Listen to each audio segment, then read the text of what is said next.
আজকের এই 10 দোনা দাসপাড়ায়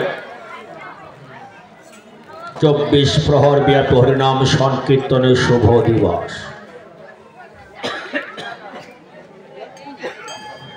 সনাতন আমাদের ধর্মের নাম সনাতন,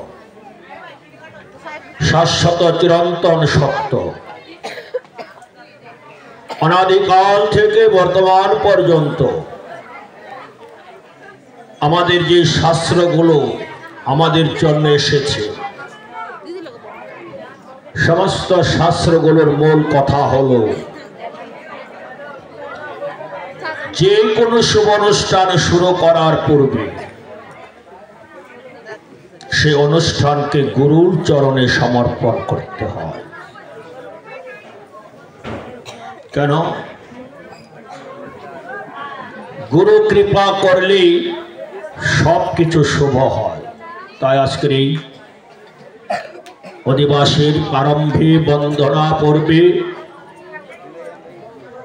আমরা গুরুর চরণ পূজা করব। পূজা দু প্রকারে হয়, একটি হলো ফুল চন্দন দিয়ে, আর একটি হলো বন্দনার মাধ্যমে। যেহেতু আজকে অধিবাসী বন্দনা পর্ব, তাই আমরা বন্দনার মাধ্যমে গুরুর চরণ পুজো করব। তাই আপনাদের সকলের চরণে প্রণাম জানিয়ে আমি সকলকে বলছি, যারা দীক্ষা প্রাপ্ত হয়েছে নিজ নিজ মাতা পিতার চরণে প্রণাম জানিয়ে আপন আপন গুরুদেবকে ধ্যান করুন। আর যারা এখনো দীক্ষা মন্ত্র গ্রহণ করেননি, নিজ নিজ মাতা পিতার চরণে শরণ নিন। কারণ আমাদের এই ধর্মে বলেছে, আমাদের মতো সন্তানের প্রথম গুরু যিনি, গর্ভধারিণী মা তিনি। দ্বিতীয় গুরু যিনি, জন্মদাতা পিতা তিনি। তৃতীয় গুরু যিনি, বয়োজ্যেষ্ঠ ভাই বোন যিনি। তাই কি সুন্দর করে শ্লোক লিখেছে, মাতা গুরু, পিতা গুরু, গুরু জ্যেষ্ঠ ভাই, তার চেয়ে অধিক গুরু ভজিলে সে পায়। তাই চলো সবাই সরল মনে গুরুর চরণে আত্মসমর্পণ করি। জয় রাধে। জয় জয়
विष्णु भक्ति पदे देवी सत्यावत्तय नमो नमः।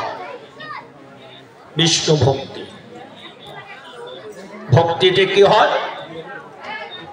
मुक्ति। कोन भक्तिते? भक्ति तो अनेक प्रकार 64 प्रकार भक्ति के कथा बोलबे ना, फिस फिस करबे ना। तार मध्य 9टा भक्ति महाप्रभु 64 प्रकार भक्तिर मध्य 9टाके तिनि नवविधा भक्ति निये आसछेन। से 9टा भक्ति की এই প্রোগ্রামে অনেক সময় লেখা থাকে এগুলো শ্রবণ কীর্তন অর্চন বন্দন সাক্ষ্য আত্মনিবেদন এরকম 9টা ভক্তি আছে। কিন্তু শাস্ত্রে কি বলেছে যে ওই সকল ভক্তি কি তোমাকে মুক্তি দিতে পারবে? একমাত্র একটা ভক্তি তোমাকে মুক্তি দিতে পারে, সেটা হলো বিষ্ণু ভক্তি। আমরা দেবতা পূজা করি, অনেক কিছুর পুজো করি, কিন্তু কৃষ্ণ গীতায় কি বললেন? দেবতা পূজা করে তুমি যে কর্মফল লাভ করবে স্বর্গে ভোগ করে আবার পৃথিবীতে ফিরে আসতে হয়। কিন্তু কেউ যদি একবার আমাকে লাভ করে তার আর পুনর্জন্ম গ্রহণ করতে হয় না। আপনারা খেয়াল করে দেখুন, যারা দীক্ষা নিয়েছেন ওই দীক্ষা মন্ত্রটা মনে মনে একবার স্মরণ করে দেখো। ওই মন্ত্রের মধ্যে রাধা কৃষ্ণ আছে, অন্য কোনো অবতার নেই।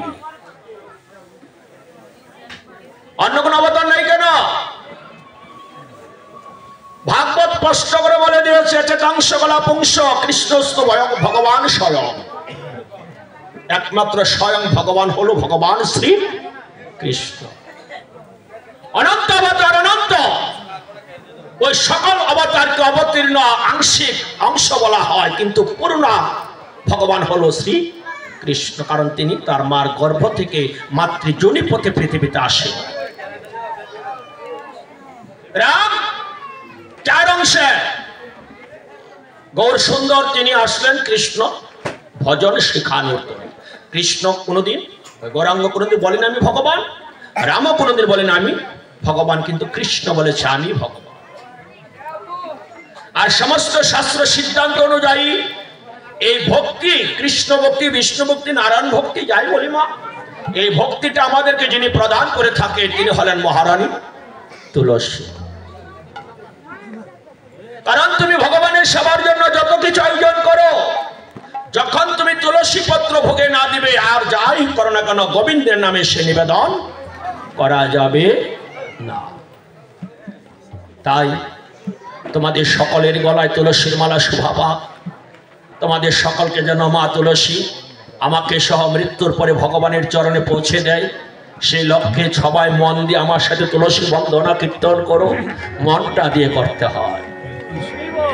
তোমার সুর ভালো কিনা মন্দ সেটা মুখ্য বিষয় নয়, তোমার ভক্তি কতটুকু আসে। তাই ভক্তি দিয়ে চলো, মহারানী তুলসীর শরণ লই, তারপরে তোমাদের মাঝে দাঁড়াবো। মন দিয়ে আমার সাথে তুলসী বন্দনা কীর্তন করো। তুলসী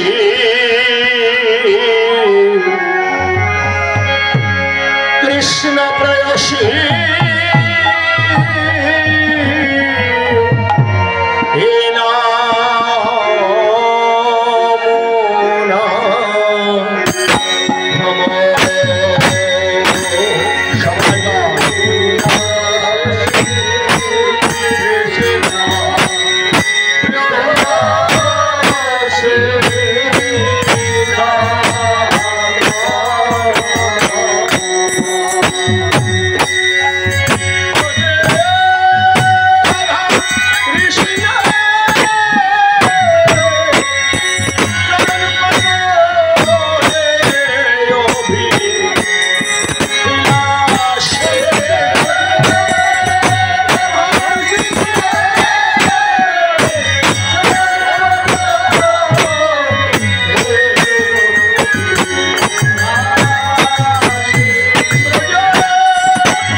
ভক্তি দে না বলে ভক্তি আসবে।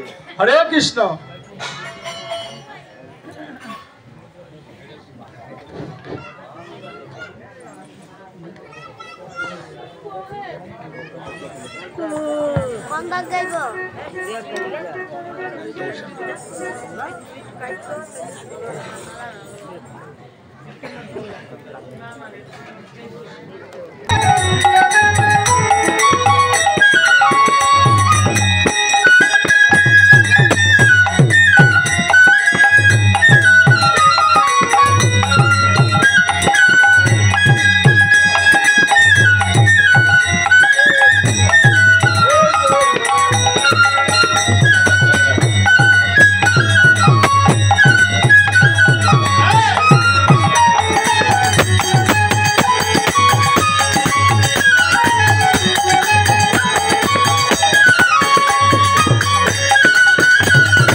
সর্বপ্রথমে সমস্ত সাধুগুরু বৈষ্ণবদের চরণে আমি শতকোটি প্রণাম জানাচ্ছি। কোন মুসলমান ভাই বোন থাকলে আদাব রইল। প্রণাম জানাই আমার গুরুদেব শ্রীমৎ স্বামী বিবেকানন্দ ব্রহ্মচারী শ্রীপাদ। তিনি সন্ন্যাসী, সন্ন্যাস প্রাপ্ত নাম শ্রী শ্রী 108 স্বামী বিবুধানন্দ সরস্বতী মহারাজ, বারাসাত, কলকাতা। জয় জয় শ্রী গুরু প্রেম কল্পতরু, অদ্ভুত যাহাতে প্রকাশ। হিয়া অজ্ঞান তিমির অবরজ্ঞান, হিয়া শব্দের অর্থ হল অন্তর, হৃদয়। হৃদয়ের অজ্ঞানতা দেখে সুচন্দ্র কিরণে করে নাশ, অর্থাৎ জ্ঞানাঞ্জ শলকা দিয়ে অজ্ঞানতার দ্বার তিনি নাশ করেন। শ্রী বৃন্দাবন যুগল ভজন দাম। মাইকেল সাউন্ড একটু বাড়বে, কোথা একটু বাড়িয়ে দাও। জয় রাধে। সাইড বকালকের শব্দ নেই। তাই গুরু বন্দনার পরে আমরা তুলসী বন্দনা করলাম, এবার বৈষ্ণব বন্দনা করতে হবে। এই জায়গাটার নাম 10 দোনা। এ বাড়ির জাগার মালিককে গোপাল দাস ছিল। 1 ঘন্টা আগে তিনি এই বাড়ির মালিক ছিলেন, এখন নেই। বলে এখন নেই কেন? বলে যখন আপনারা এসে একটা ধ্বনি দিলেন, সঙ্গে সঙ্গে জায়গাটা একটা বৃন্দাবনে পরিণত হয়ে গেছে। এই বৃন্দাবনটার নাম হলো নব বৃন্দাবন। শুধু কি 10 দিনের ভক্তরা এসেছে? অনেক দূর থেকে জগন্নাথপুরে তারাও আসছে, অনেক দূর থেকে যশানি তারা এসেছে, দরিয়াদলত থেকে এসেছে, অনেক জায়গার ভক্তরা আটা আসছে। কেন আসলো? এখন আসার কারণ কি? তারা কেন আসলো? তারা এত সুন্দর রাত্রে তো হেঁটে যেতে হবে, দরিয়াদলত হেঁটে যেতে হবে না? তার মনে কেন চলে আসলো? মন বলছে চল একটু সাধু সঙ্গ করে আসি। মনটা বলছে চল একটু ভক্ত সঙ্গ করে আসি। আবার সবার মন বলে না। আপনারা মনে করবেন না এই 10 দোনার এই দাসপাড়ার সবাই এখানে এসেছে। কিছু কিছু পাহারাদার ঘরের মধ্যে বাড়ি পাহারা দিচ্ছে, আছে না? হ্যাঁ, তারা আসতে পারলো না, কিন্তু অনেক দূর থেকে আসলো। কেন? তোমরা বৈষ্ণব দর্শন করবে বলে, তাই তোমরা সবাই বৈষ্ণব। শুধু আমি বলছি না, আমার শাস্ত্রগুলো বলছে, স্বামী বিবেকানন্দ বলছে, বহুরূপে সম্মুখে তোমাকে ছাড়ি কোথা খুঁজেছে ঈশ্বর। জীবে প্রেম করে যে জন সে জন সেবিছে ঈশ্বর। রামকৃষ্ণ পরমহংসদেব বললেন যত্র জীব তত্র শিব। আর ভাগবত বললেন শিব মানে পরম বৈষ্ণব। আর মহাপ্রভু কি বললেন? জীবে দয়া নামে রুচি, এই বৈষ্ণব সেবন, ইহা বীরে ধর্ম নয় শোনো সনাতন। তাই অনন্তগুরু ব্রহ্মাণ্ডের অনন্ত সাধুগুরু বৈষ্ণব, তাদেরকেও আজকে আমাদের এই দাসপাড়া আহ্বান করতে হবে। তাই আমরা বৈষ্ণব বন্দনার মাধ্যমে তাদেরকে আহ্বান করছি। ওরে বৃন্দাবনবাসী গোপাল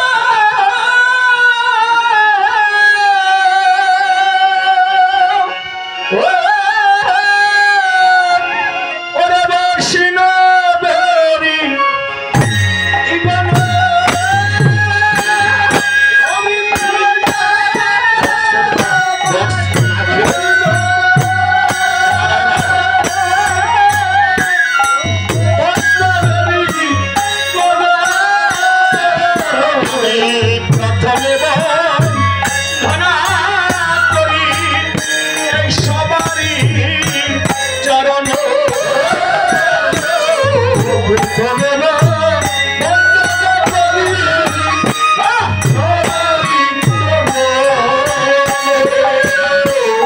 নীলাচল বসিগত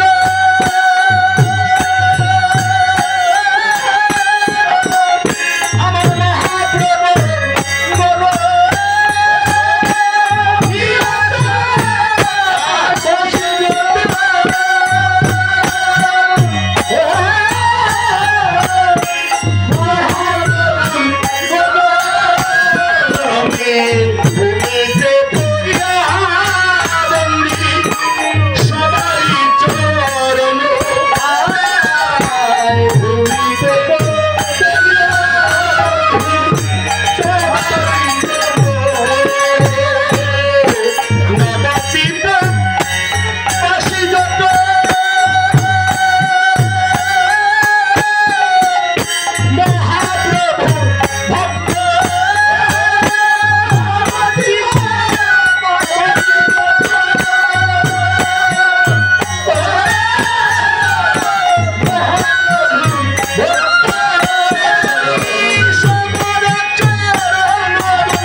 Show.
আপন।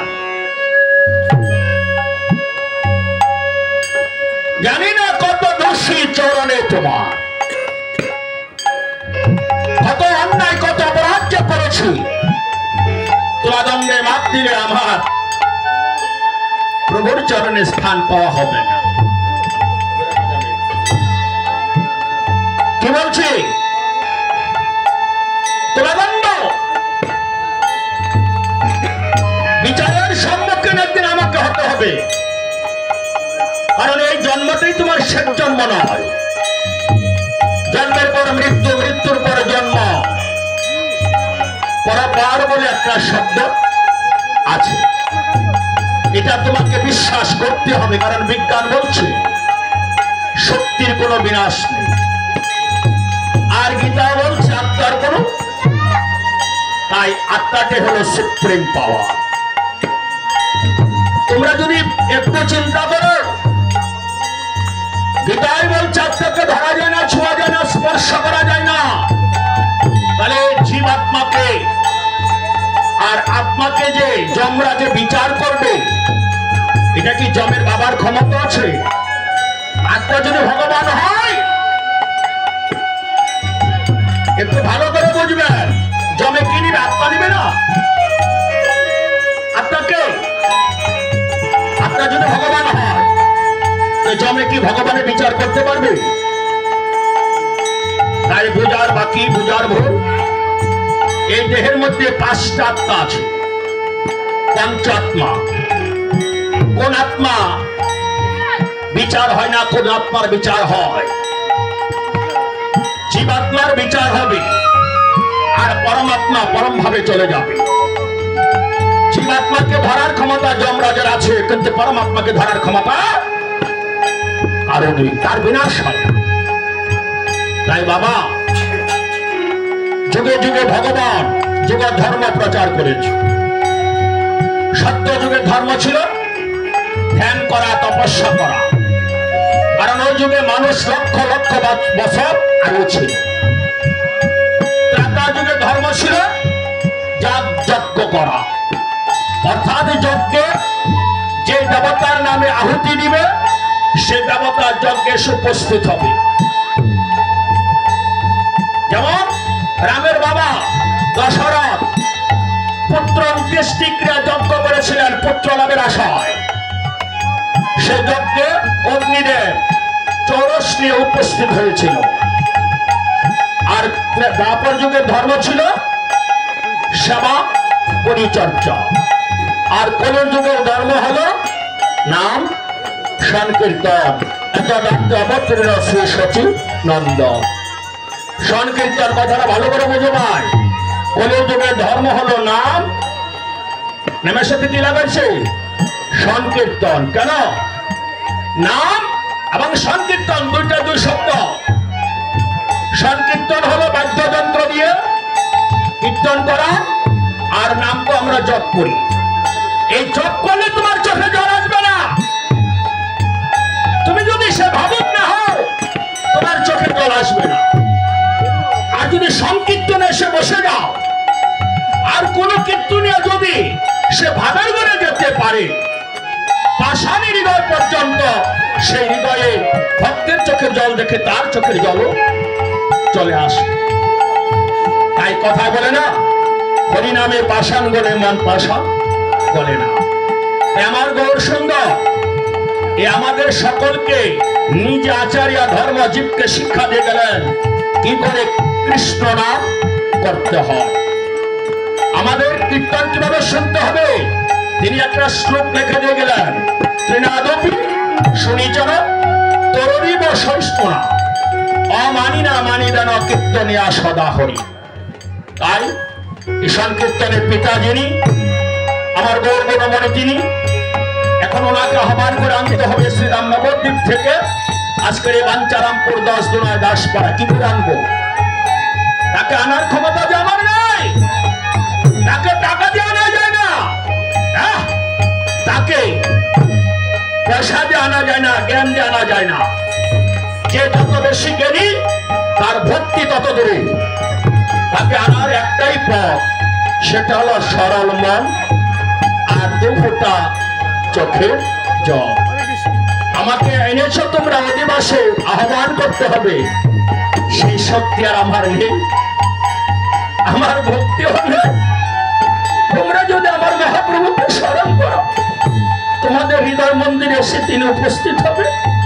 চলো সবাই মহাপ্রভুকে আহ্বান করি, ওনার পঞ্চপার্শ্বদ সহ। ও জয় জয় নেতা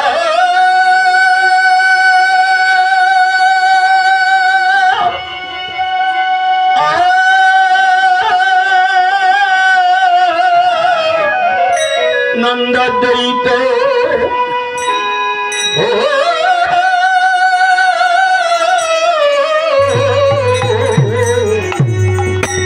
গৌরাঙ্গ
বারে শাস্ত্রে বলছে বয়স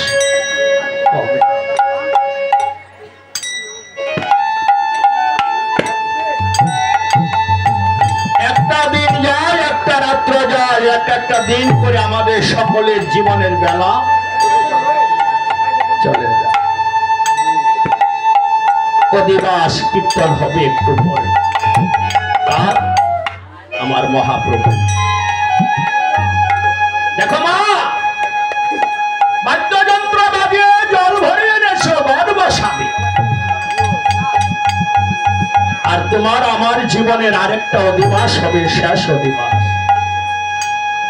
সেখানেও জল ভরবে। কে ভরবে? আমার আপন জন, পুত্র কন্যা, প্রিয়জন সবাই জল ভরে আনবে। কিসের জন্য? জীবনের শেষবারের মতো স্নান করানোর জন্য। বাড়িতে আসার সঙ্গে সঙ্গে আমাকে একটি কাপড় দিয়ে বরণ করে নিয়েছে, যেটা আমি পরে আছি। কিন্তু জীবনের শেষের কাপড় কি রঙিন থাকবে? কত সুন্দর করে তিলক দিয়েছি, জীবনের শেষের তিলক কি আমার এই হাতে আমি দিতে পারবো? সেদিন আয়না দিয়ে দেখবো না তিলকটা সুন্দর হয়েছে কি? জীবনের বহুটা বৎসর আমি এই দশা নিয়ে তোমাদের সাথে কাটিয়ে ফেলেছি। আর এই 10 তোমার জীবনের প্রথম অধিবাস কীর্তন করতে এসেছি। জীবনের বেলা আমারও তোমারও চলে যায়। আমার গৌরের কানে আমার ডাক এখনো পৌঁছায়। আমার নিতাই কাছে আমার ডাক এখনো পৌঁছায়। ভেবেছিলাম সাধন ভজন করব, আমার রিপুর কারণে আমার ভেতরে যে পশুগুলো আছে সেগুলো আমাকে সাধন ভজন করতে দেয়নি।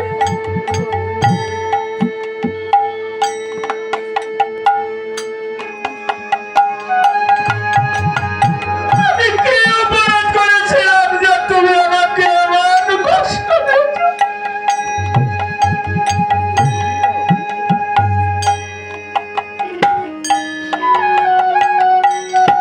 আমি কীর্তন করতে পারিনি, সারা জীবন গান করে গেলাম।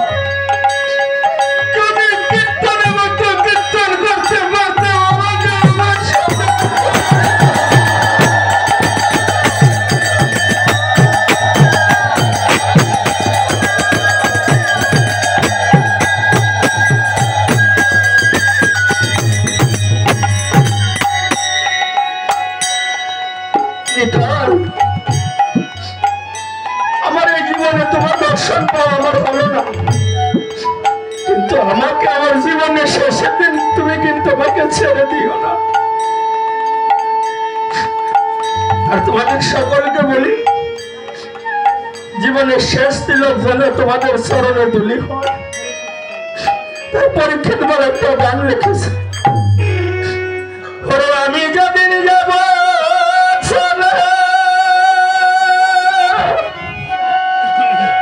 তোমার রাধে রাধে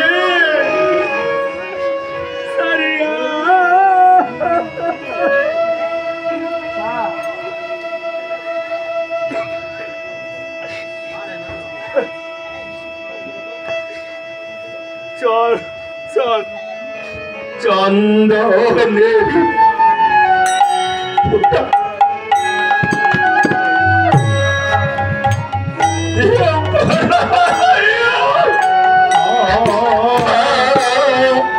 চন্দনী মোটায় দিও পরায়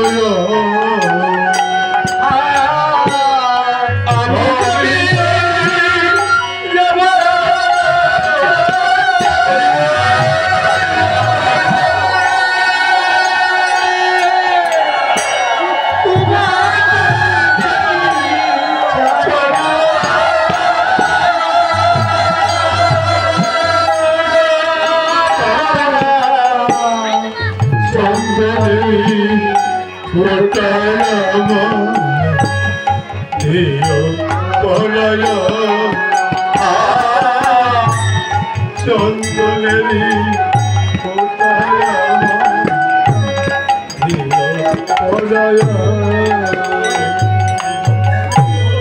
তখন তোমরা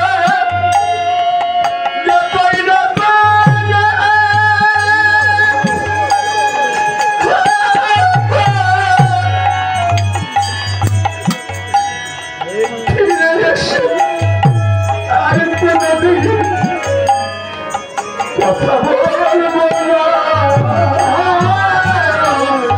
তখন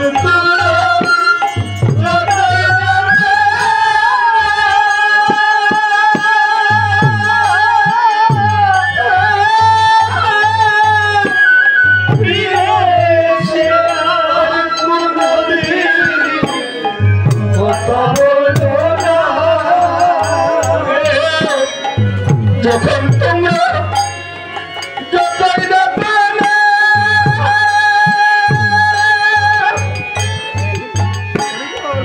ফিরে এসে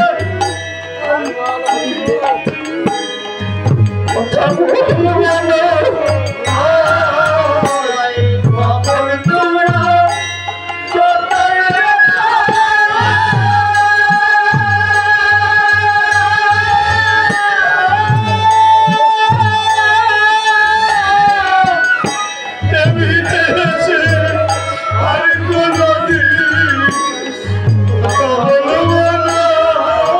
যতই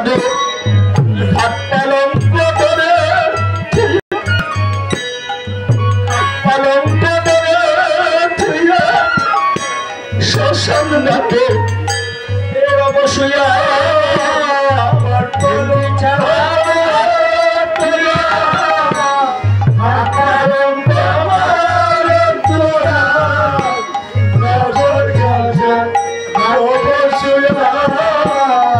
চন্দনের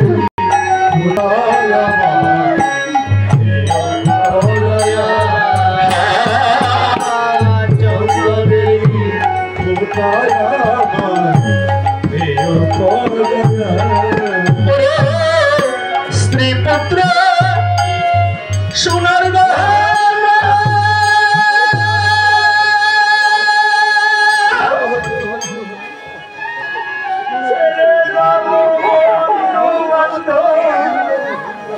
সর্বসোনা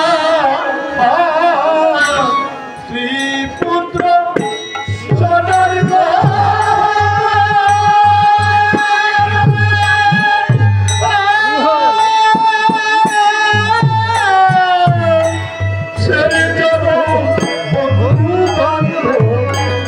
বিষয় বাসনা আমার সবকিছুই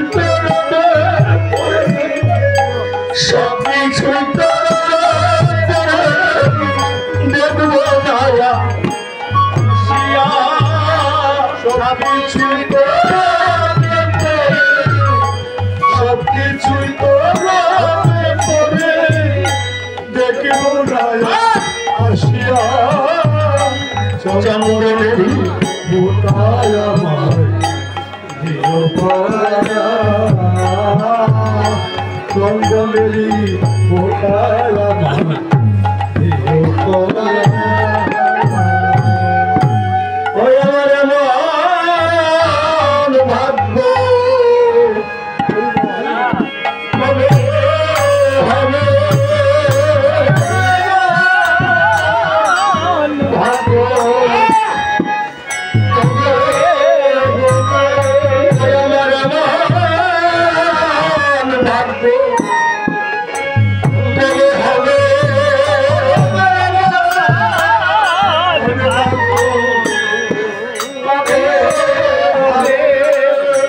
কৃষ্ণ বলে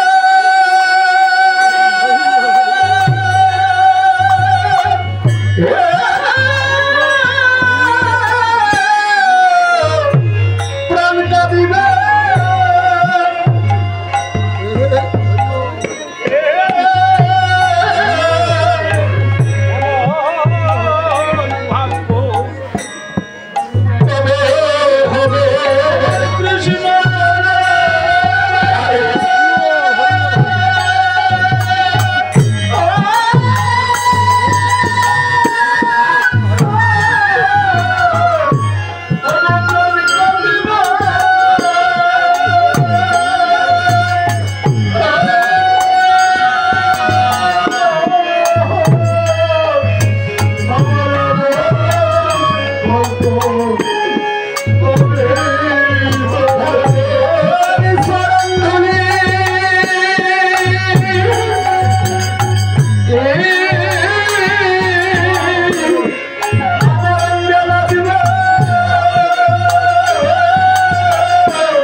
দিয়া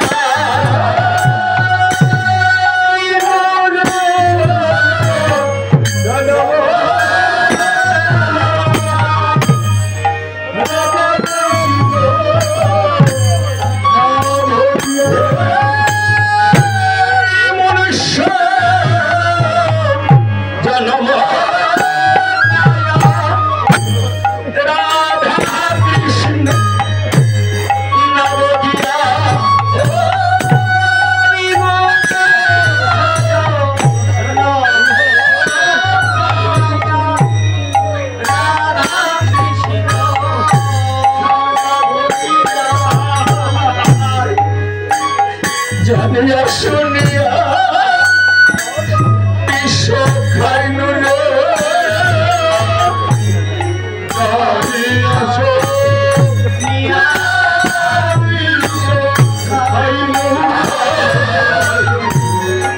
জানিয়া বিশ্ব খাইল রে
সংসার সংসার বলিয়া কাটাইলাম কাল ইচ্ছে না হইল সুখ বাড়িল জঞ্জাল বাবারা কেউ সুখী নয়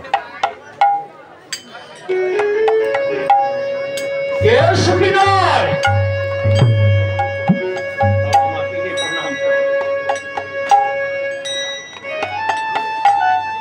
তুমি যদি বলো আমি সুখী আমি বলবো তুমি ভুল বলেছ কারণ যে তিনটি কষ্টে অনর্গত আছে আধ্যাত্মিক আদি ভৌতিক আদি দৈবিক এই সংসারে সুখী নয় কেউ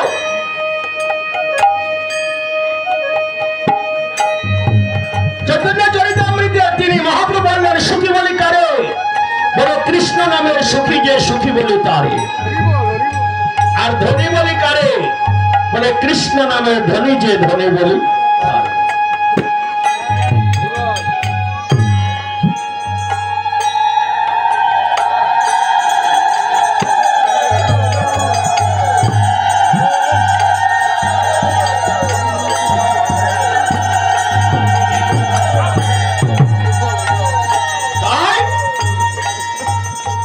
নিতাই আমার গৌর সুন্দরকে তিনি বলেছিলেন প্রভু এই কলির জীব কি করে আমি মুক্তি দিব বলে কেন হরি নামে তাই তিনি গোলকের প্রেমধন নিয়ে আসলেন কি ধন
শ্লোকে বলছে জন্ম কর্ম জন্ম কর্ম চমে দিব্য যুবতী তত্ত্ব তত্ত্বাং ধাম পুনর্জন্ম নৈতিমামিতি সহর্জন। আমার জন্ম দিব্য, আমার কর্ম দিব্য।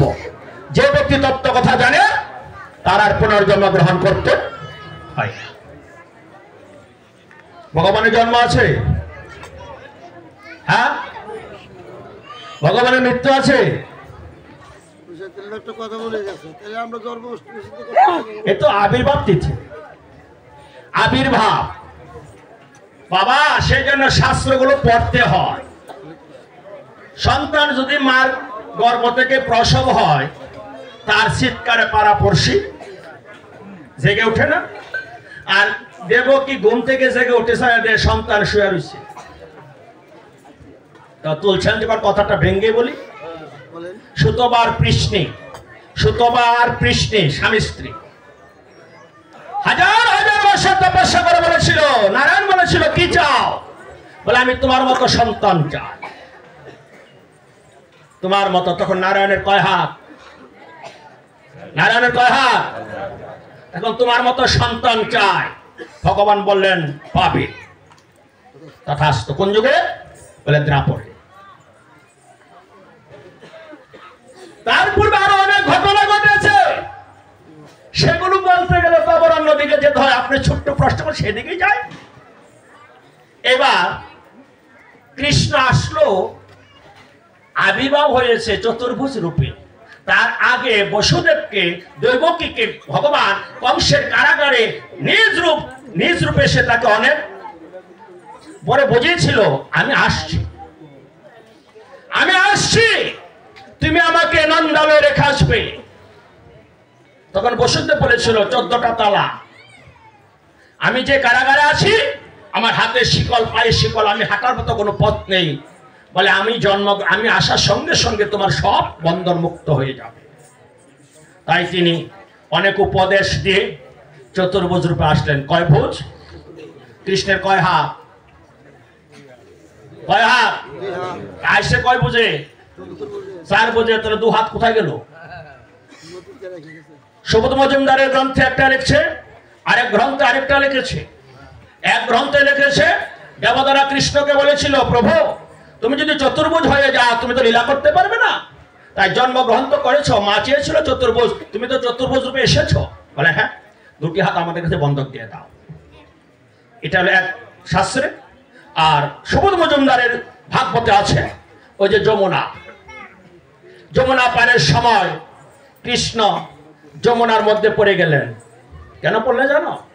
যমুনা বলেছিল, প্রভু সর্বপ্রথম চরণটা যেন আমি পাই, সর্বপ্রথম তোমার চরণ যেন আমি পাই।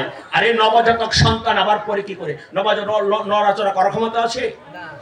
আর আপনার যদি কোনো কেউ গোকুলে যে থাকেন, বর্তমানে যে একেবারে মানে সুদিন না, এখনো মনে করেন যে 14-15 হাত জল। তো ওই বর্ষাকালে তো এসেছে, ভাদ্র মাসে, যে যমুনা উপর দিয়ে হাঁটা তো দূরের কথা। বুঝতে পারেন কি হলো?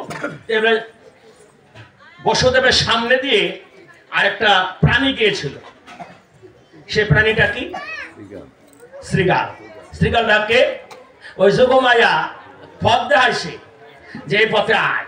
কে দেখাইলো? কি মায়ের কথা বলেছি?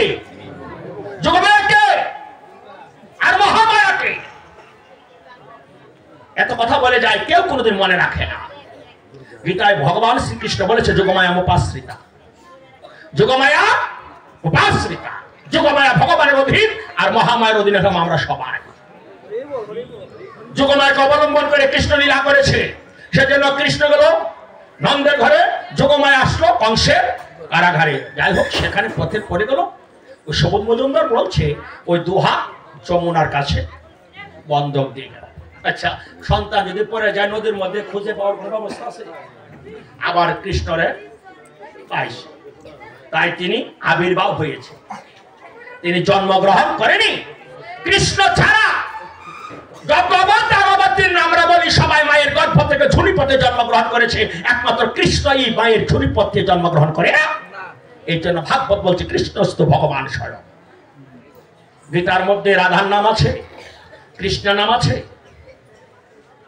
বলতে পারবেন? প্রত্যেকটা শব্দ বলছে শ্রী ভগবান বাচ। আর তিনি সরস্বত্যপূর্ণ ভগবান হয়ে কুরুক্ষেত্রে দুইটা যুদ্ধ লাগবে, এমন কোটি কোটি মানুষ, কেউ গীতা দেখলো না, কেউ গীতা শুনলো না। শুনেছে কে? ওই সঞ্জয়। শুনেছে কে? সঞ্জয়। আর আর কথা শুনেছে কে? ধৃতরাষ্ট্র। এই জন্য গীতার প্রথম শ্লোকের প্রথম উবাচকে ধৃতরাষ্ট্র বাচক। যে ধর্মান্ধ অন্ধ তার কথা গীতায় প্রথম বলছে ধৃতরাষ্ট্র বাচক। কি লিখেছে? ধর্মক্ষেত্র কুরুক্ষেত্র সমাপতা যুদ্ধ সভা মামকা পাণ্ডবা জৈব কি পুত্র সঞ্জয়।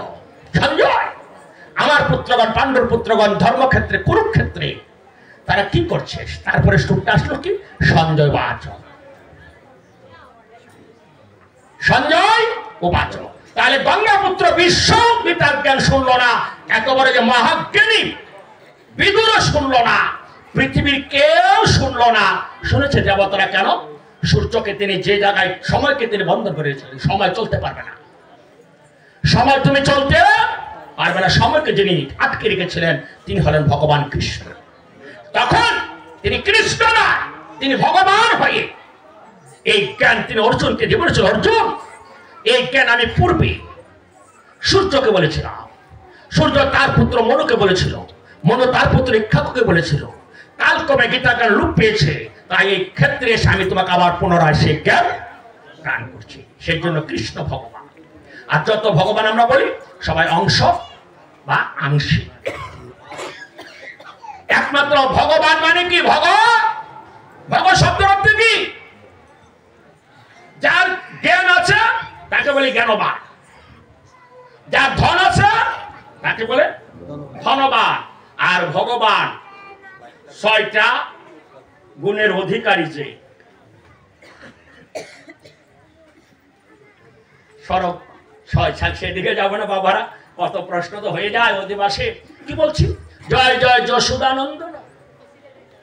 ভগবান তুমি বলছো না আছে আমার জন্ম, না আছে আমার মৃত্যু, আবার তুমি বলছো তোমার মা নাকি যশোদা, আবার ডাকছো দৈব কি? কত যে লীলা তুমি জানো। তাই লীলা পূরণার্থে বলি আপনাদের স্বার্থে অনেকে আছে কৃষ্ণের নামে বিভিন্ন কুৎসা রটনা করে 1600 বিয়া করছে। আছে না? কেন করলো? ওই মুর নামক দৈত্য 1600 কন্যাকে যজ্ঞে বলি দেওয়ার জন্য 1600 রাজকন্যাকে তিনি নিয়ে কারাগারে আটকে রাখছে। কতজন মানে কন্যা রাজকন্যা? 16,000 গুপিয়ে নেন। 1600 ভালো করে বুঝো। তাই যেই অসুর আটকে রেখেছিল তার নাম ছিল কি দত্ত জানি? মুরারি। একটা মানে মনটা আমার খেয়াল নেই। ওই দৈত্যকে নিধন করে কৃষ্ণ 1600 মেয়েকে মুক্তি দিলেন। এবার মেয়েরা বলছে, প্রভু তুমি মুক্তি দিছো ভালো কথা, আমাদেরকে তো পরপুরুষে স্পর্শ করেছে, আমাদের তো আর বিয়ে কেউ করবে না। তখন কৃষ্ণ বলল, আমি তোমাদের সকলকে আমার স্ত্রীর মর্যাদা দিব। হ্যাঁ, এটা নারদীয় পুরাণ থেকে ছোট্ট করে বলি, সমাধানটা দিয়ে দেয়, নতুবা আবার তোমাদের মধ্যে হেসিটেশন থাকবে। একবার নারদ দিয়ে বললো, প্রভু তুমি যে 1600 বিয়া করছো, হ্যাঁ তুমি কেমনে সময় দাও? কার ঘরে কি করে থাকো? বলে তুমি কি দেখে আসো যে ঘরে আমি নাই, সে ঘর থেকে আমাকে আমার স্ত্রীটাকে তুমি নিয়ে আসো। কৃষ্ণ কিন্তু বসে রয়েছে, কৃষ্ণ বসে রয়েছে। নারদ প্রত্যেকটা স্ত্রী ঘরে যে দেখে এক কৃষ্ণ শুয়ে আছে, এক কৃষ্ণ সেবা করছে, আরেক কৃষ্ণ বসে বসে কথা বলছে, একভাবে না একভাবে কৃষ্ণকে দেখছে। নারদ ঘুরে সে প্রভুকে বললো, কি প্রভু ওইখানেও তুমি এখানে তুমি? বলে নারদ তুমি না জ্ঞানী ভক্ত? বলে হ্যাঁ। আচ্ছা বলো তো নারদ, আমি কার মধ্যে নাই? তুমি যে ওই ঘরে খুঁজতে গেছো, আমি যে তোমার ঘরে আছি, তুমি জীবিত, আমি তোমার ঘরে না থাকলে আজ আমার কোনো না আছে, বিকার না আছে, আকার আমার না শিখেছো। ভক্তের মনোবাসনা পূরণ করার জন্য আমি একটা লীলা করতেছি। আমার আবার কিসের জন্ম, আবার কিসের? হ্যাঁ, কি সত্য কথা না? কত সত্য তো।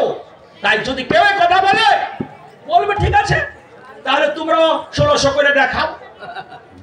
ফালতু কথা বলে, বুঝে না, লীলা তত্ত্ব বুঝে না।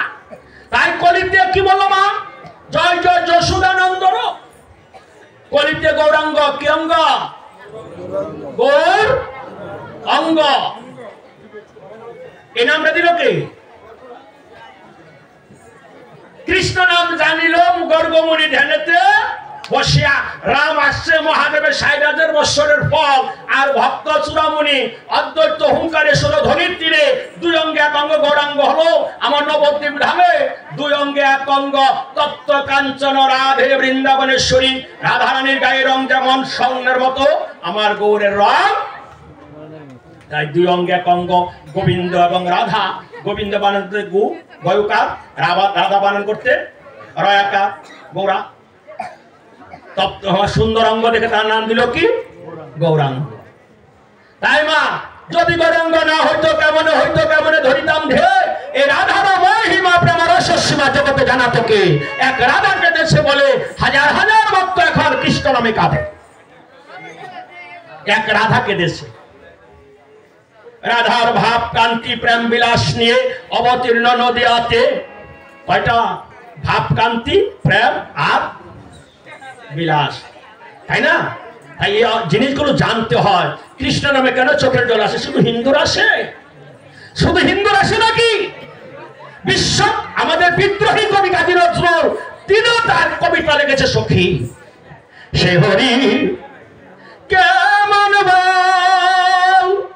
নাম শুনে যাও, এত প্রেম জাগে চোখে আনে এত জল। সখী সে হরি কেমন বল।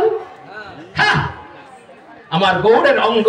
তোমরা যদি কোনোদিন পুরীতে যাও, দেখবে পুরী হরিদাসের যেখানে সমাধি মন্দির আছে তার পাশে আমার বিগ্রহ আছে, এভাবে হাত তুলে রেখেছে।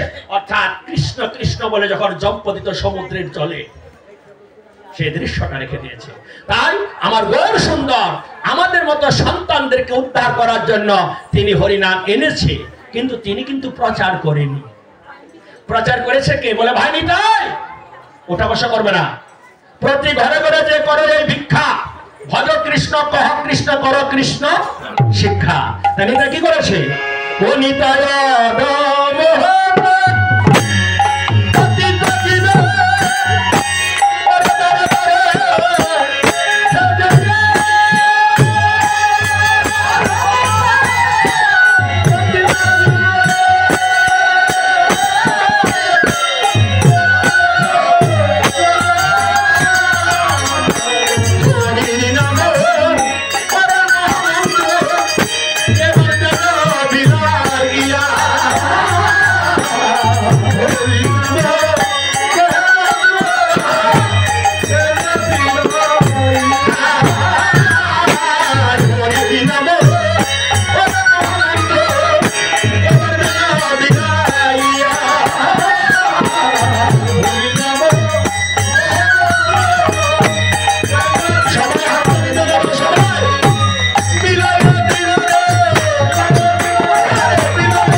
এই হলো কৃষ্ণ নাম ধ্বনি। উচ্চস্বরে কেন বলে? উচ্চস্বরে কাঁধে প্রভু জীবেরা লাগে চেতন পরাণ জীবে কৃষ্ণ নাম। যারা ঘুমাই দিছে তারা জেগে উঠবে। আরে মহাপ্রভু নাম হইল চৈতন্য শ্রীকৃষ্ণ। এই ফিস ফিস করবে না। কথা বলছিস কেন? তোরা কথা শুনতে আনছে না, আমার অনেক টিয়া আনছে। হ্যাঁ, আমি আবার উচিত কথা বলতে হরিনাম কি মন্ত্র? মহামন্ত্র। এই তো শুরু হইল এই পাঞ্চারামপুরে শুরু হয়েছে। গতকাল করছি কৃষ্ণনগর, আজকে হয়েছে 10 ওই এই 27 তারিখ অগ্রায়ণের দরিয়াদুল হইয়া নিমন্ত্রণ লাগবে। কিন্তু আবার দাসপাড়া থেকে এসে ওই যে প্রোগ্রাম মাঘ মাসের 2 তারিখ, তারা দূরের টাকায় পড়ছে 19 তারিখ যে হারা পাইতাম ওইটা আবার আসছে না। মাঘ মাসের তখন করছে না, তারা করলে তারা নিমন্ত্রণ করে। আমরা 17 তারিখ না 17 তারিখ এই দশানি সবাই যাবে, সব জায়গায় কীর্তন শুনতে যাবে। কেন যাবে? আত্মার খোরাক দিতে। একবেলা না খেলে যেমন দেহটা পড়ে যায়, এটা হলো জীবাত্মার আহার। জল ফল ফুল খাবার জাগাও। পরমাত্মার আহার কি? হরিনাম শ্রবণ করা, ভাগবত পাঠ করা, সাধু সঙ্গ করা, এটা হলো পরমাত্মার আহার। পরমাত্মার আহার দিতে হয়। এই যে নির্জীব হয়ে গেছিল, নির্জীব হয়ে গেছিল জীব, আবার কৃষ্ণ নামে সজীব হয়ে গেল। কীর্তন কদিন হবে এখানে? জোরে বলে কদিন? আজকে কি প্রসাদ আত না ভাত? ভাত দিলে এত আস্তে কথা বকে। হ্যাঁ, জোরে বলো কদিন কীর্তন? কি নাম হবে? হরির। হরির কি নাম? আর আমি বলি হরি নাম। হরি নাম নামটা ভাগ্য। আমি বলছি না, ভগবান তুমি বলছো না। হং তিষ্ঠামি বা খোট্টে যোগিন আঙ্গিরে নচ মত ভক্ত যত্র ভ্রান্তি তত্র তিষ্ঠামি না। আমি বলছি না, তুমি বলছো। যেখানে আমার ভক্তরা আমার নাম গুণ কীর্তন করে, আমি সেইখানে শ্রীমতী রাধা রানীকে নিয়ে ভক্তের পাশে বসে যাই। সেই জন্য কীর্তনে বসলে কারো কোনো বাড়ির কথা, বাজারের কথা, কারো কথা মনে থাকবে না। কারণ এটা স্থানটা বৃন্দাবন। এই জন্য বলি মা, বৃন্দাবনে আসবে, তিলকটা পরে আসবে, স্বর্ণটা খুলে আসবে। স্বর্ণ পরে আসবে না, এই স্বর্ণের মধ্যে কলি থাকে।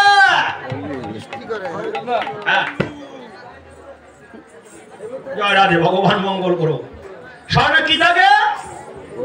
কি থাকে?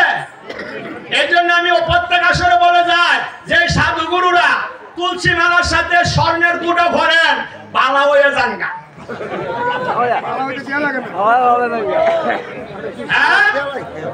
তুলসীর মালা লইয়া যায় তা না। বলে কি করে ভাবতাম না, মরার পরে ফুটে সিয়ার দিব পরে আগে টান দিয়ে মালাটা সিগা স্বর্ণের গুঁড়াটি আলাদা করে চিৎকার করবো আমার মা মরে গেছে। আগে শিব মাল্লা, তারপরে শোনো, যারা ভাগবত পাঠ করে শ্রবণ করে তাদেরকে বলছি, কলি রাজ পরীক্ষিতের কাছে এসেছিল। পরীক্ষিতকে জানেন তো? অর্জুনের পুত্রের ঘরে নাতি, অভিমন্যুর পুত্র, যে পরীক্ষিতকে নষ্ট করার জন্য, মৃত্যু মারার জন্য গুরুপুত্র অশ্বত্থামা ব্রহ্মাস্ত্র ছেড়েছিল। কি অস্ত্র? ব্রহ্মাস্ত্র। কৃষ্ণ সে ব্রহ্মাস্ত্র থেকে পরীক্ষিতকে রক্ষা করতে পেরেছে, কিন্তু কলির ছলনা থেকে আর রক্ষা তিনি। কলি বলেছিল, এই ধর্মরাজ, এই পরীক্ষিত মহারাজ, আমাকে একটু থাকার জায়গা দাও। বলে যেখানে মিথ্যা, যেখানে মিথ্যা, হিংসা, নিন্দা, অহংকার, রাহাজানি, মদ, জুয়া, নারী, চুরি আছে, সেখানে তুমি থাকবে। কলি বলল, সবই তো দিলা খারাপ জায়গা, একটু ভালো জায়গা দাও। বলে যেখানে স্বর্ণ থাকবো, যেখানে স্বর্ণ থাকবো তুমি সেখানে। কলি পরীক্ষিতের মাথার একটা মুকুট আছিল তো নাকি? মুকুটটা কি দিয়ে তৈরি? ওই স্বর্ণের মধ্যে বইয়া রয়েছে এত বড় বিজ্ঞ ধনী জ্ঞানী মহারাজ কেন মুনির গলার মধ্যে সাপের মালা দিল? ওই কলিয়া ভাইছে। এই জন্য সাধুদেরকে বলি, কীর্তনে এসে যদি একটু গন্ডগোল করো তোমারও কলি ধরে নেব। বলি কেমন ধরে বোঝাই দে, বুঝলেন না তো?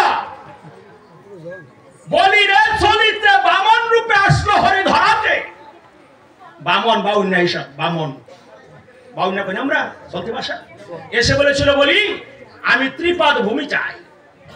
ত্রিপাদ মানে তিনটা পাও রাখা জায়গা দাও। পরীক্ষা এই বলির গুরুদেব দৈত্যগুরু শুক্রাচার্য বুঝে ফেলেছে যে গোলক হরি, তাকে সলার চলিতে গোলক সেরে ভুলক এসেছে। তখন বলেছিল আমি তোমার গুরু হয়ে তোমাকে আদেশ করছি, এই দান তুমি করতে পারবে না। আর বলেছিল আমি প্রতিজ্ঞা রক্ষার জন্য গুরু বাক্য যদি লঙ্ঘন করতে হয় আমি লঙ্ঘন করবো, কিন্তু প্রতিজ্ঞা থেকে একটাও পিছাবো না। শিষ্য কাছে পারতেছে না। শিষ্যকে বলি মানে এই বলিরাজ বামন দেবতা বললেন হাতে জল নিয়ে প্রতিজ্ঞা করো। এখন যাতে জল না পড়ে ওই করঙ্গলের ছিদ্র আছে না, এই ছিদ্রের মধ্যে গিয়া দৈত্যগুরু বইয়া রয়েছে, বসে আছে। তো ভগবান একটা কুশাসন টান দিয়ে বললো এই বলিরাজ এটাতে পরিষ্কার করে নাও।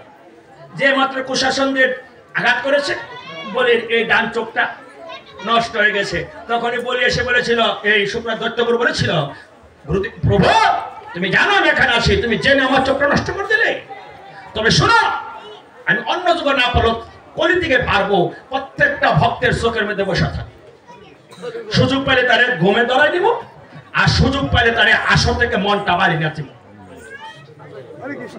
এই জন্য বলি সাধু সাবধান, সাধু সাবধান, ফির কবি সাধু সাবধান। তাই হরিনাম কি মন্ত্র? জোরে বলো। কারা কারা পারেন না হাত তুলেন। হরে কৃষ্ণ জানেন না হাত তুলছেন করে বুঝতে পারছে না, বুঝতে পারছে কি মন্ত্র কি নাম? হরিনাম। সবাই আমরা পারি।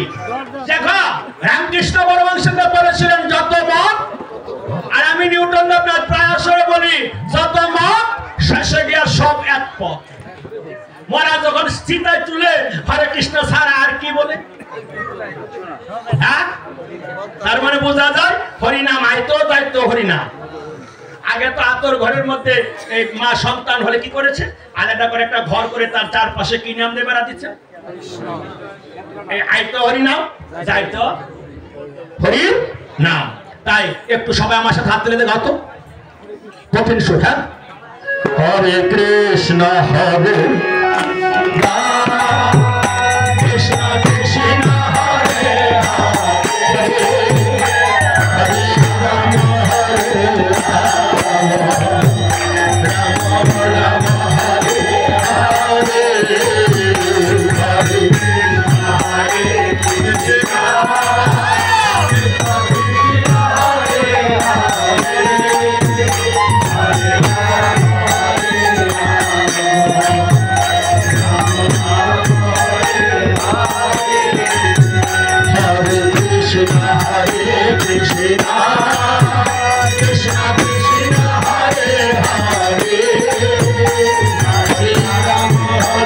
রাম রাম হরে হরে হরে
মালা জপের আগে কি বলতে হয়? শ্রীকৃষ্ণ চৈতন্য প্রভু নিত্যানন্দ শ্রী অদ্বৈত গদাধর শ্রীবাসাদি গৌর ভক্তবৃন্দ। এখন চৈতন্য চরিতামৃতে দুইটা শ্লোক আছে, ভালো করে শুনবেন। নিতাই, নিতাই কোনজন? ডানে না বাইয়ে? ওই যে রাধা কৃষ্ণের এক পাশে একজন, আরেক পাশে আরেকজন, কোন পাশে কোনজন? কথা কোনা করে, হ্যাঁ কথা কন নাকি? এই যে গৌর এক পাশে, নিতা এক পাশে, নিতার কালারটা দেখছেন নি? ডানে কেডা? ডানে নিতাই বাইয়ে গৌ, রাধার সাথে যিনি দাঁড়াইছে গৌরাঙ্গ, আর কৃষ্ণের সাথে দাঁড়াইছে তিনি এলেন কে? কথা কন, এইসব কথা। এই যে হাতের দিকে তাকাও, সবার বয়োজ্যেষ্ঠ যিনি, পঞ্চতত্ত্বের 5 জনের মধ্যে সবচেয়ে বয়োজ্যেষ্ঠ যিনি, তারই সমন্বিত তিনি, তিনি বলবেন সবার আগে। তারপরে বয়সে বড় নিতাই, অদ্বৈতের পরে নিতাই, তারপরে বয়সে বড় গৌরাঙ্গ, তারপরে মানে 3 নম্বরে গৌরাঙ্গ, তারপরে 4 নম্বরে হচ্ছে মানে ওই গদাধর, সর্বশেষ কনিষ্ঠ হলো শ্রীবাস। এই জন্য সবার পরে এর প্রথম হলো অদ্বৈত, তারপরে নিত্যানন্দ, গৌরাঙ্গ, গদাধর, শ্রীবাস। বুঝতে পারছি?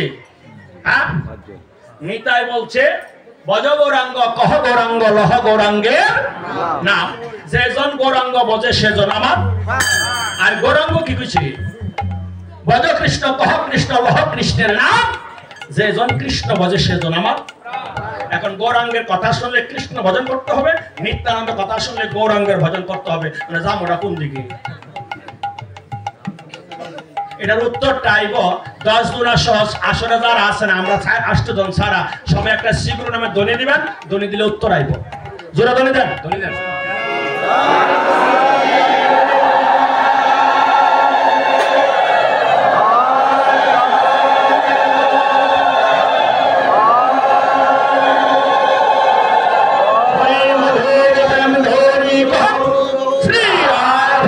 কৃষ্ণ প্রভু নিতাই চৈতন্য অদ্বৈত রাধারানী কি জয়। কি বলছো? কি বলছো? কি বলছো? বুঝছো? দয়াল শ্রী গুরু প্রেমানন্দে প্রথমে কার প্রতি প্রেম? গুরুর প্রতি। দয়াল শ্রী গুরু প্রেমানন্দে গুরু তাতে সম্বন্ধ নাই, তার আবার কে সাধন বোঝো? হ্যাঁ, গুরুর সাথে সম্বন্ধ না কাজ বলতে নেব। এই কথাগুলো আমার গুরুদেব আবার শুনবে বসে বসে। ওই আমি তোমার পাঠাইতে নেটে, গুরুর সাথে একটা সম্বন্ধ হয় না? হ্যাঁ, কথা ভালো করে বুঝবে। শ্রী গুরু প্রেমানন্দে তারপরে বলছে আগে গুরুর প্রতি প্রেম আনো, তারপর হরি হরি বললে কি হবে? মধুর হবে। বৃন্দাবন যত লীলা মধুর লীলা, সেই জন্য বৃন্দাবনের আগে মধুর বলা হয়। মধুর প্রেম ধ্বনি কহ শ্রী রাধে কৃষ্ণ। না শ্রী রাধে শ্রীকৃষ্ণ, শ্রী রাধে কৃষ্ণ। আগে রাধা, তারপরে মানে ভগবান কেডা? রাধা ভগবান না কৃষ্ণ ভগবান? কৃষ্ণরে রাধা তৈরি করছে না রাধারে কৃষ্ণ তৈরি করছে? দুই ধরনের কাটনা। এটা আমি ভাগ করছি না, কিন্তু সৃষ্টি তত্ত্ব বোঝাতে চেষ্টা করছি। রাধাকে ভগবান তার বাম অংশ থেকে সৃষ্টি করেছে, রাধা ভক্ত ভগবান পেয়েছে। শ্রী রাধে কৃষ্ণ বলে প্রভু নিতাই চৈতন্য। নিতাই ভগবান না চৈতন্য ভগবান? চৈতন্য গৌর ভগবান। তাহলে আগে বসে সেখানে নিতাইকে, ভক্তকে। তাহলে বোঝা যায় গৌর বলছে যে আমার বজার আগে আরেকজন বসতে হবে। কাকে? আমার নিতাইকে। ও নিতাই যা রে দেখে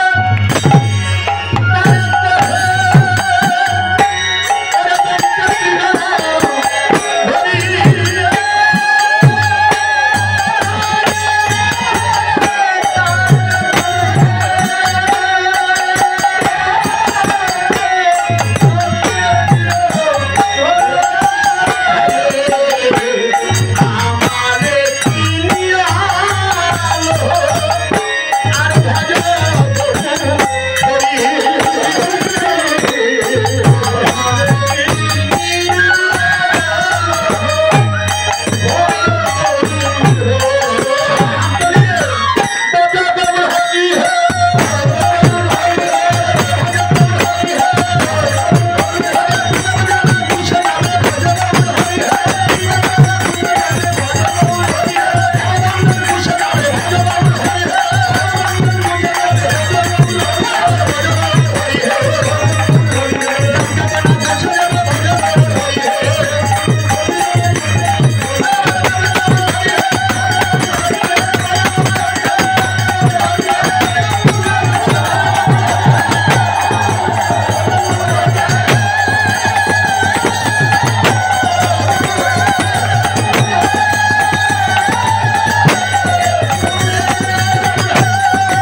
বলি সত্য কথা 10 দিনের বুড়াটি আমার প্রতি খেপবো খেপা কি উচিত কথা বলি আপনাদের কাছে আজ থেকে 10-15 বছর আগে বুড়া দিয়ে বুড়ি দিয়ে কার্তিক মাসের রাত্র বড় রাত্র সব আজকে সন্ধ্যা সকাল 6:30 রাত পোয়া রাত্রটা বড় হয়ে যাবে না আগে তো সকালে খাইতো তাড়াতাড়ি ঘুমাইতো রাত্রে ঘুম ভাঙে গেলে খেতা তোলে বইয়ে শেষে দেখাইতো প্রভাত কালে শুয়ে আছে কোন তালে জাগিয়ালো কৃষ্ণের নাম রে জাগো নগরবাসী নিশি পোহালো বুঝে জাগিয়ালো কৃষ্ণের নাম রে হরে কৃষ্ণ কি শোনা যাইতো না এখন বলি আপনাদের কাছে সারাটা 10 দিন হাইটটা দেখবেন তো কার ঘরে সকালে কথা বাজে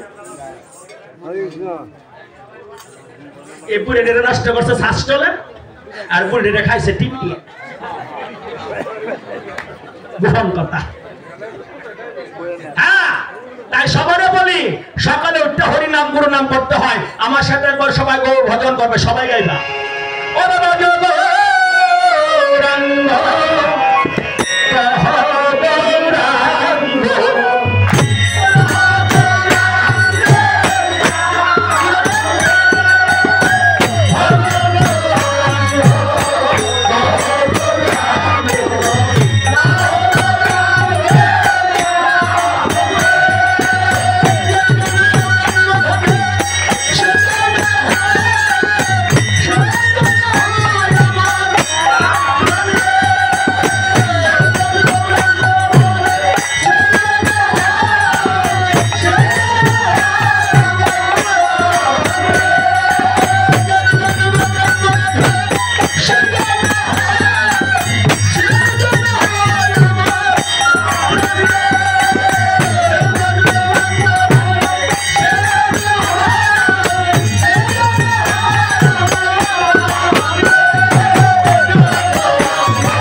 কিন্তু রাধা কৃষ্ণ কি বলছে আমাকে ডাকতে হয় না ধ্বনি দেওয়ার সাথে সাথে আমি চলে আসি হ্যাঁ তাই আজকে সমস্ত ভক্তদেরকে আহ্বান করছি কারণ ভক্ত আসলে ভগবান আপনি আসে তাই এতক্ষণ নিতাইকে আহ্বান করছি নিত্যানন্দ গৌরাঙ্গকে আহ্বান করছি আরো 3-4 জন আছে মানে দল কয়টা কীর্তন দল কয়টা 6টা এই 6টা কি তারাভাস আমরা এক তারাভাস কি শ্রীকৃষ্ণ চৈতন্যের একদল নিত্যানন্দের একদল অদ্বৈতের একদল গদাধরের একদল শ্রীবাসের একদল আর আমরা সবাই মিল্লা ওই যে শ্রীকৃষ্ণ চৈতন্য প্রভু নিত্যানন্দ শ্রী অদ্বৈত গদাধর শ্রীবাস আদি আমরা বাদ দিচ্ছেন না আমরা তোমরা সাথে ওই এই জন্য এতক্ষণ ডাকছি নিতাই গৌরাঙ্গকে এবার আনবো কাকে গৌরকে আনছে যে গৌরকে কে আনলো অদ্বৈত অদ্বৈত প্রভু তার গুরুদেব মাধবেন্দ্র পুরীর আশীর্বাদে সুরধনির তীরে গঙ্গা জল তুলসী পত্র নিক্ষেপ করে গৌরকে এনেছিল কে দেখে দে তাই অদ্বৈতকে বলা হয় গৌর আনা ঠাকুর গৌর আনা ঠাকুর বয়সে বৃদ্ধ বলে তারে বলা হয় বুড়া গোসাই মানে বৃদ্ধ মানুষের কি বলি বুড়া হয় না এই অদ্বৈতকে বলা হয় বুড়া গোসাই এই দেখুন একটা কথা মনে পড়েছে সবাইকে বলে যায় মহাপ্রভু জন্মগ্রহণ করার পরে মানে নিমা জন্মগ্রহণ করার পরে জল মানে মায়ের দুগ্ধ পান করে না কি পান করে না মায়ের দুগ্ধ সচিমা অদ্বৈত প্রভুকে খবর পাঠালেন যে নিমা মানে আমার সন্তান তো আমার দুগ্ধ পান করে না অদ্বৈত মুসকে এসে বলেছিল কেমনে পান করে গো মা তুমি তো দীক্ষা হইলিস না তখন স্বামী স্ত্রী দুজনকে দীক্ষা দিছ 14 ভোরের দিন তারপরে যখন দীক্ষা বসে তখন নিতা মহাপ্রভু তার মায়ের দুগ্ধ ঢক ঢক করে পান করে। আর বর্তমানে আমাদের সমাজে অমানুষের সংখ্যা বাড়ছে কেড়ে, ওই যে একটাই সার, যারা বাবাদের চরণ হাত থেকে মাদের চরণ হাত থেকে বলি সন্তানকে বিয়ে দেওয়ার পরে যত তাড়াতাড়ি পর গুরুর চরণ স্বরূপ ধরাই দিবা, যে যে গুরু পছন্দ হয়। হ্যাঁ, কারণ গুরুর কাছে দীক্ষা নিলে, দীক্ষা নেওয়ার পরে সন্তান আসলে সেই সন্তান সুসন্তান হলে হতে পারে। আরেকটি কথা, আমাদের দেশে কিছু গোসাইরা আছে সন্তান সম্ভব মা হলে পরে তারে ধর্মকর্ম থেকে দূরে রাখে, পূজা টুজা দেওয়া যেত, কথা আছে না? হ্যাঁ, বলে আপনাদের কাছে যে ভাগবত আপনারা পাঠ করেন সবার সমাজে, এই ভাগবত পাঠ প্রথম করেছিল শুকদেব গোস্বামী। এই শুকদেব গোস্বামী এই ভাগবত কোথায় মুখস্থ করেছিলেন? হ্যাঁ, মায়ের গর্ভে। তাহলে আমাদের দেশে মায়ের সন্তানরা কেন এই মুখস্থ করে না? কারণ ওই ভাগবত তো দূরের কথা, গীতাটাও হাত লইয়া দেখে না, খালি মোবাইলটা লইয়া। এলে কিন্তু সন্তান মোবাইলে যে ফাঁকনা হইতেছে, উচিত কথা করতাম না। এবার অদ্বৈতকে ডাক দিচ্ছি। জয় জয় মহাবিষ্ণু।